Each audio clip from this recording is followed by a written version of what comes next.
Bonjour, moi je suis Enes, je représente la marque de Jura en France, je gère le marché de France. Effectivement, ce monsieur, c'est notre créateur et notre inspiration de chacun de nos whiskies. Il s'appelle Gregg et il va vous parler en anglais évidemment, donc bonne dégustation avec lui. Hein. Merci, Ines. Thank you for coming along. As Ines mentioned, I'm a blender and whiskey maker for the Jura. And what we're going to do today is a deconstruction, look at some of the ingredients and the recipe that we're creating for Jura 7 wood. I'll take you through a little bit of information on how we make it, but also a little bit about our oak sourcing, where we get our barrels made, our casks made. We might have a little bit of a problem with the video, I think, so we might come back to that. Yeah. Yeah. So you need the video right now? Uh-huh. Okay. Sure. So we're just going to play a short video on the distillery, where we're from, just so you guys have a sense of where we're producing our beautiful spirit.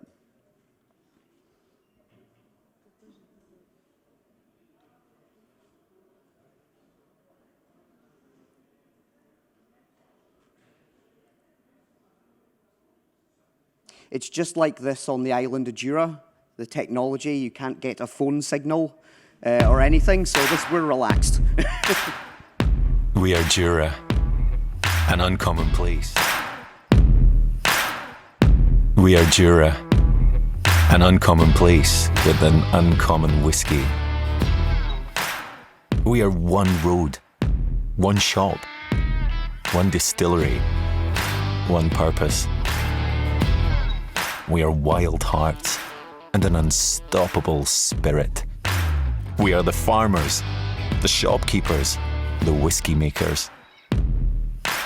The ones who think difficult is worth doing.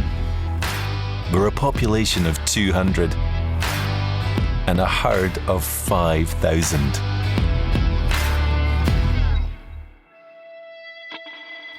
We are the Manhattans, the Old Fashions, and whiskey sours. The smooth, the sweet, the smoky. We are the bars, the pubs, the late night lounge. Feet up or hair down. We are the original community spirit. A little island with a big heart. An island devoted to whiskey. We are Jura. A long way from ordinary.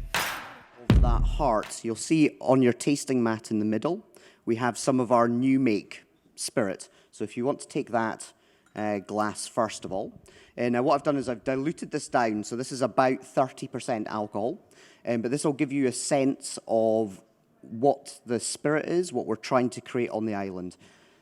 There is a test at the end of this. Okay, so think about flavors. It's going to be a flavor test that we're going to do at the end. And there are prizes, so please concentrate. All right, don't fall asleep. What you should pick up here is beautiful citrus notes. A lot of lemon lime, a little bit of orange peel in here, but also a nice creaminess, almost like cream soda quality, and meringue coming through.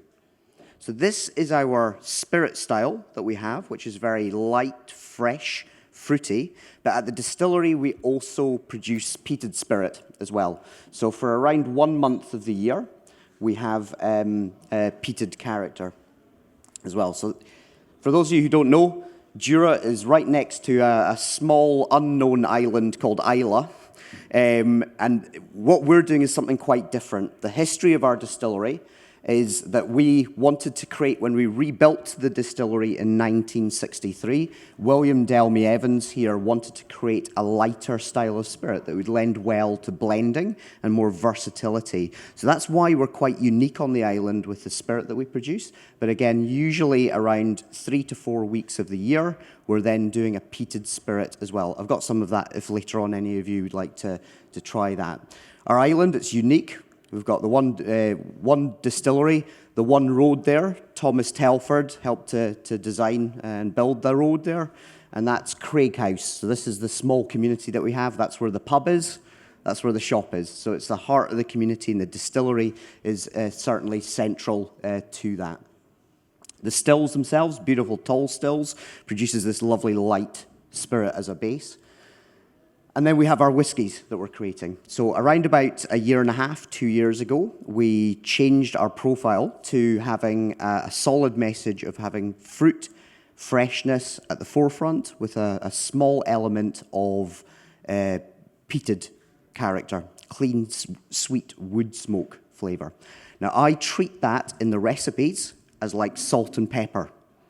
So when you're cooking a meal, you don't want to taste salt and pepper. You want it to lift the recipes. So that's what we use it for here. We have different categories, different levels of this clean wood smoke. But our range, here we're using American oak at the heart of it, but also sherry and red wine as well. But we're going to focus on 7 wood. So what to do is take your glass number 1, and this shows you the natural partner to the Jura spirit style. This is American white oak. This is an ex-bourbon cask. Now this makes up part of our recipe for 7 wood.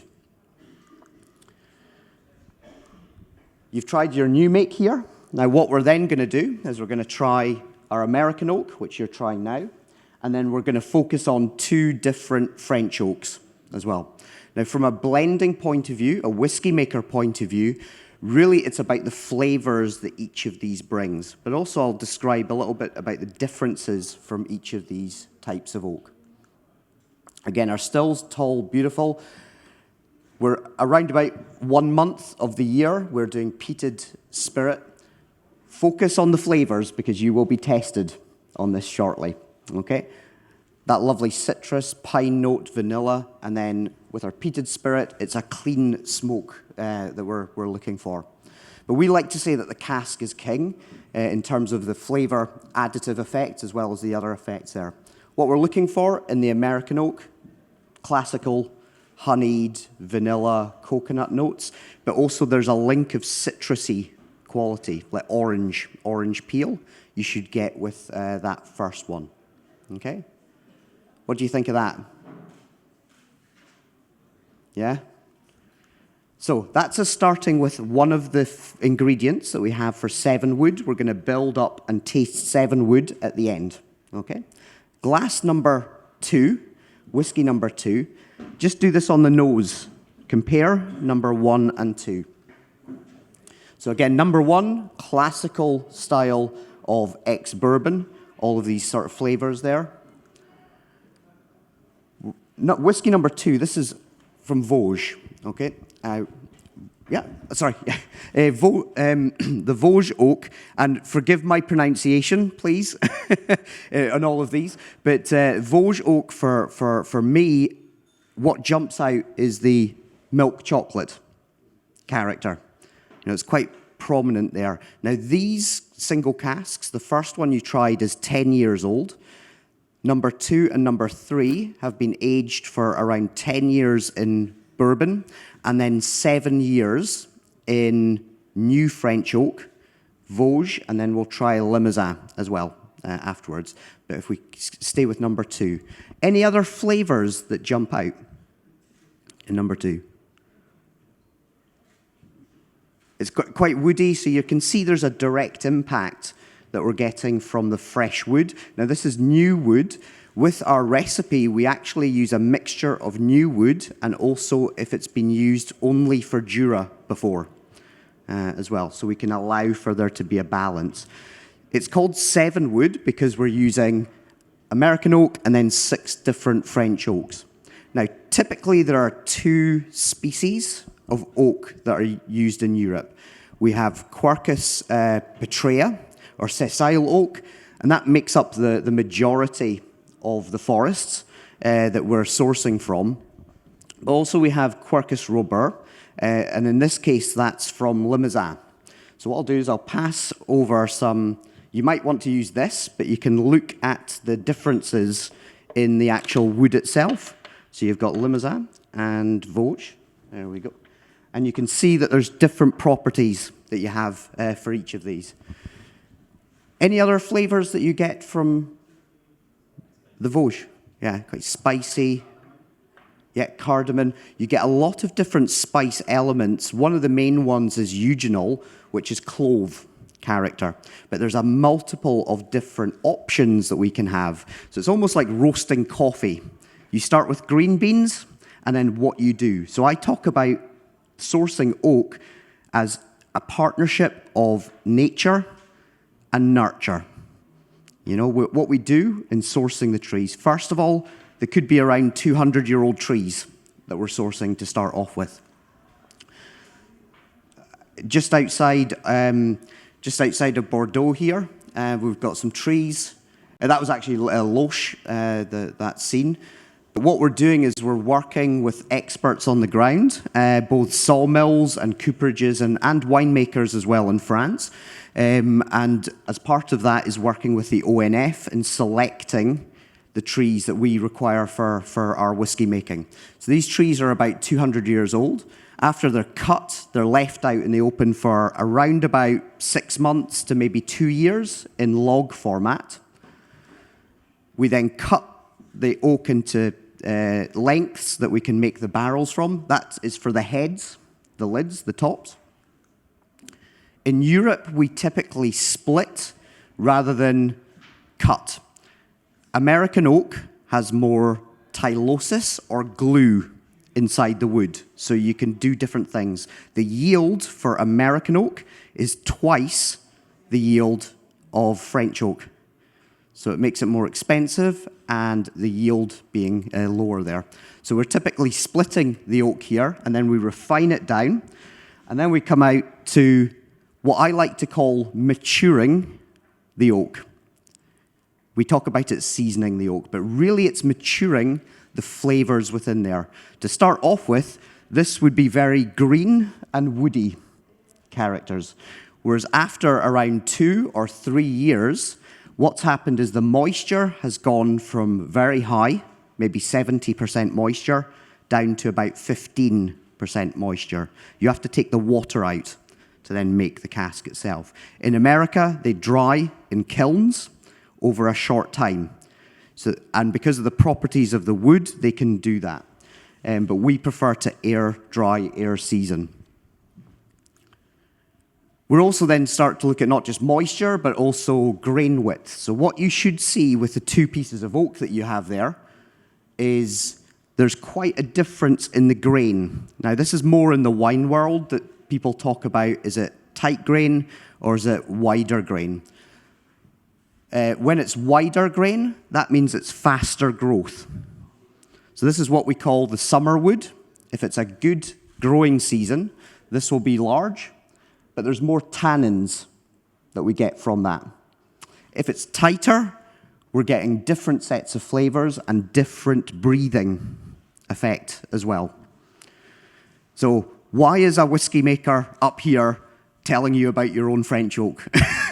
But it's actually about, for us, it's about the flavors and the sourcing. It's not just provenance, knowing where it comes from. We need to know what sort of properties, what flavors will come out from the growing conditions as well. Quercus robur, or Limousin, the Limousin oak, that prefers richer soils as well. So you find that you get pockets of different types of oak in different areas. If we move on to whiskey number 3, now this one's a good one to compare with 1, 2, and 3. But whiskey 3 is our Limousin oak that we have. So here we're talking about Quercus robur. Flavors that we achieve from that are heavier, richer styles. We've got a bit more clove spice, more mouthfeel. So I'm using this for weight as well as a different set of flavors that we come from that. Any other notes that you find? Anything else in particular? Sorry? Leather. Yeah. Yeah, you get what I call classic car, old car feeling to it. It's beautiful. But you can see these are very different. These are single cask samples that go into our recipe. And you can definitely tell there that there's a lot of what I call bandwidth, a lot of ingredients we can use as a single malt to build complexity and depth and flavor within there. When I talk about nature and nurture, how we also heat treat the casks as well is important. So I'll pass these around, and if you just pass them around yourselves, I've just written on them. One of them is char, one of them is a light toast, and one of them is a heavy toast. This is not how to make Scotch whiskey, by the way. Adding oak, we can't do that. But this will give you an idea of, again, nature and nurture. What we can do, we can use different techniques of heating oak to bring out different flavors as well, different characteristics. So this is us making our casks, and they're typically barrel size. Sometimes it's 225 litres that we'll build. And then we do a traditional toasting, typically around the 220 degrees Celsius up to about an hour that we're doing this toasting, this gentle toasting. And that's with natural oak that we're doing that, the offcuts. And then the alternative, of course, is firing or charring, which we typically do not do with European oak. It will open up the wood too much. But we do experiment with all of these things. So it's a combination of many things. There's the trees, their history. So it might take us about 200 years to get the tree. It's then cut. It's maybe 1 or 2 years in log format. We then cut it into smaller sections, another 2 or 3 years. And this is way before we've even got the whiskey in there. So you can see there's a lot of work that goes on in the background that very few people really focus on, but it's important to the end flavor, the end product. So what we'll do is we'll go on to number 4, and this is actually our Jura 7 wood. So this is the final recipe that we have from some of these ingredients that we have. Now what we wanted to do was to still have that distillery beauty, the natural beauty of what we produce on the island, to be retained there. So it's not overly woody, it's balanced. So this is a combination, again, of American oak and also the 6 different French oaks that have different properties and flavors. Again, to help you with your test, which we will do shortly, what do you guys pick up in flavor here? Licorice? Yeah. Yeah, it's like you say, Bassett's. When you open the bag and there's lots of different sweets, candies in there, it's all multi-layered. You get it's really beautiful and fresh. Yeah. Sorry? Mint. Yeah, minted, and that can come from the new make sort of character still weaves through there. Yeah, like mint tea as well. I get a lot. Freshness. One of the other key characters that we have within there is tropical fruit.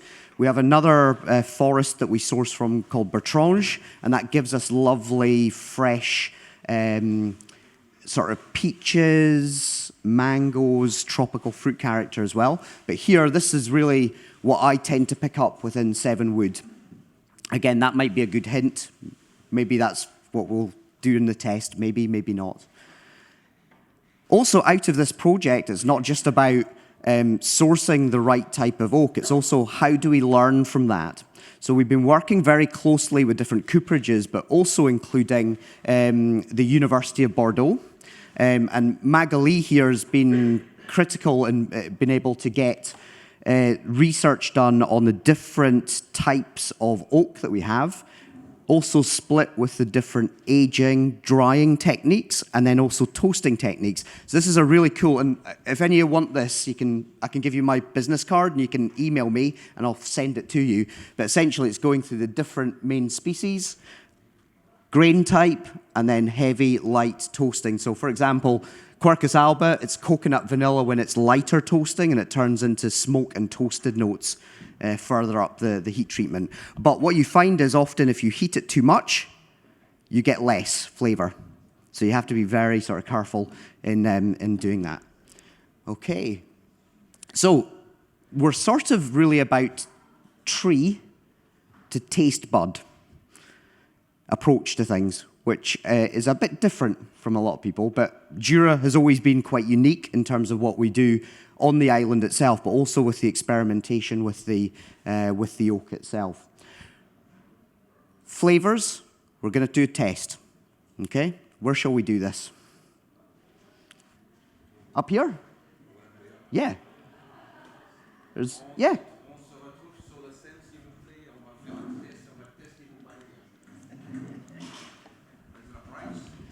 Yes, there are prizes. Very good prizes. So to explain, what we're going to do is I'm going to blow some bubbles, okay, that you can taste. Innes, you can come up. You can be the test. Effectivement, il va mettre dans l'air les boules qui sont mangeables. Et là, vous allez mentir si vous parlez à certaines sensations, certains goûts. Et prix à gagner, ouais. Okay. Now don't shout out. Okay. Keep it to yourself. Yeah. And then when we sit back down, we'll do 1, 2, 3, and everyone can shout, and the winner. So this is one flavor. Okay, one flavor that we've talked about, or that's in 7 wood. Okay.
Okay, so after 3, Innes, you're judge. After 3, In French or English?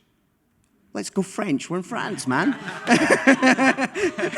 So after 3, shout out, and then Innes, you can be. Well, I have to pick the winner. Yeah, I've got 3 prizes. So if there's 3 prizes, okay. So Vous suivez, monsieur? yeah. 1, 2, 3. Oh, chapeau, hein? Fantastic. Jura apron for when you're cooking, peaches, things like that. Very cool. And this is like one of the best things in Scotland. If you can make a cocktail sometime that replicates that with Jura, please let me know. Ça, c'est bon énormément chez nous. Hein. C'est un biscuit au chocolat. Des chocolats. Yeah. You guys, if you share, yeah, if you break them and share them, these are beautiful. Yeah. Beautiful. Yeah. Fantastic. But thank you for coming along. Yeah, cool. Did you have any questions? Vous avez des questions en fait à lui poser? How many times the whiskey is spent in the new oak after maturing? So what I do is I use an older whiskey to start off with, lower alcohol, so you get the first part of wood. Second use, slightly younger, higher alcohol, access different areas, and then you can go to new make. So people talk about tea. You don't use a tea bag over and over again. But if you drink tea in China, for example, you use the hot water to take out the tannins, the aggressive, and then you add 2 or 3 batches of. So it's how you do it and the flavors that you want from it that's there. So new wood, and for me, oak is a precious material, so we have to be clever how we can use it and utilize it as much as possible. But yeah, typically we're using it 2 or 3 times, but it's still got a lot of life after that. Yeah. Cool. But do you use it? I didn't get it. This as a finish. So it's as a finish. So, yeah. So the American white oak, and then it's a finish that we're doing with that. So it's typically 10 years, and the ones we tried were 10 years in American oak, and then a finishing for 7 years with that. I'll give you my card as well. The translator can't understand. Yeah. Closer to the mouth, right? Ah, fantastic.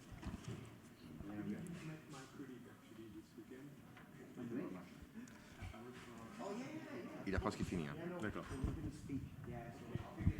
Ah, mais il fallait... Ah, il a échangé de mic.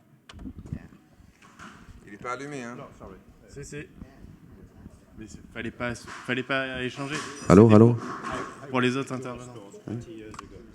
You worked? I worked at Jura stores. Yeah. Wow. God, do you miss it? I love Jura. Yeah. I've been back many years for shooting purposes. So Right. I should shut up about it. Fantastic. Excellent. Thank you so much for coming. Yeah, nice to meet you. Yeah, cheers. The most beautiful island in the world and the most beautiful people too. Yeah. Jura. Thank you. Yeah. No. Cheers. Thank you. Thanks a lot. Cheers. Yeah. Thanks.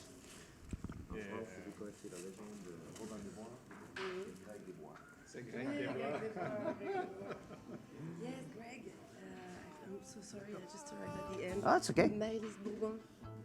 Maëlys from the Cognac, Bourgoin Cognac, you know, the oak. You okay? You okay?